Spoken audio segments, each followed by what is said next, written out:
Quedando no mesmo tema de energia, também me estava orador na uma conferência riba Finance for Development.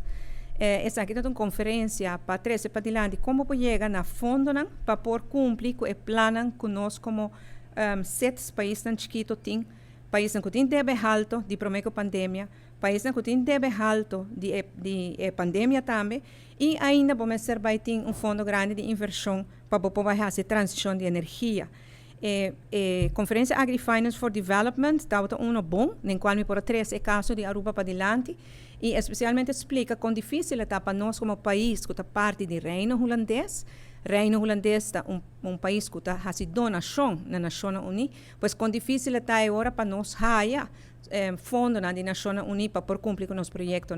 Então, nós como país rico, então consequentemente, nós concentrar em outro país. Sin embargo, nós temos reto e aceita o qual como 13 para adelante.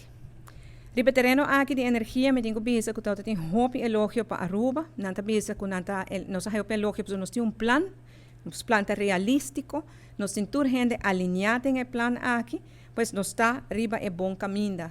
E é importante para nós ter mais acesso no fundo para assim nós por lograr aún muito mais.